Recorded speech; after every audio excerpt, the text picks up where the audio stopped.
Ramapuram high school రోడ్లో part 9 ఈ video.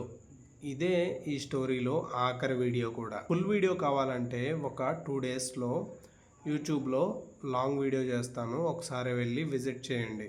ఇంకా నా చేతి నుంచి రక్తం విపరీతంగా కారుతుంది. నేను స్పృహ కోల్పోయే పరిస్థితిలో ఉన్నాను.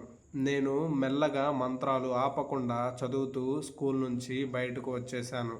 ఆమె మాత్రం నా వెనకనే వస్తున్నట్లు నాకు అనిపిస్తుంది. ఇంకా రూమ్ డోర్లను బద్దలు కొట్టి బయటకు వచ్చేసాను. కానీ నాకు రక్తం ఎక్కువ పోవడంతో నేను స్పృహ కోల్పోయాను. మరుసటి రోజు ఉదయం ఆ దారిన వెళ్లే మా ఊరి ప్రజలు నన్ను చూసి ఆసుపత్రిలో అడ్మిట్ చేశారు. మా అమ్మ నాన్న ఏడ్చుకుంటూ ఆసుపత్రికి వచ్చారు. ఇంకా నా ఆరోగ్యం మెల్లగా బాగుపడింది. నేను 10th క్లాస్ లో చదివిన మా క్లాస్మేట్స్ తో కలిపి మా క్లాస్ మొత్తం 60 మంది ఉండేవాళ్ళము. కానీ ఆ హిందీ టీచర్ ప్రభావం నేను మరియు నా ఫ్రెండ్స్ పైనే ఎక్కువ ఎదుర్కొన్నాము. శ్రీను మరియు సతీష్ కూడా చనిపోయారు. ఇంకా నేను మాత్రమే బతుకున్నాను.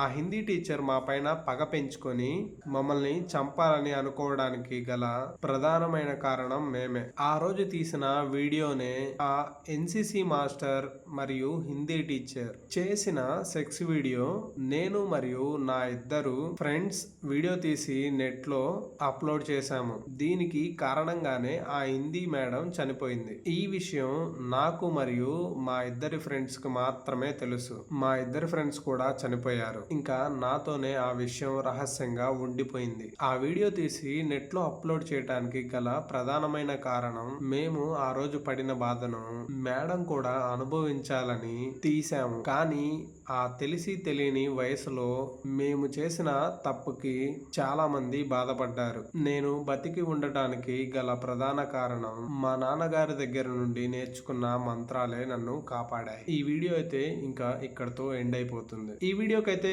ఇంతే గాయస్. ఇంకా Ramapuram high school road story ముగిసిపోయింది. వీడియో నచ్చితే లైక్ చేయండి, షేర్ చేయండి. ఇంకా మరిన్ని వీడియోస్ కోసం నా ఛానల్ ని సబ్స్క్రైబ్ చేయండి. ఇంకో కొత్త స్టోరీతో మళ్ళీ కలుస్తాను.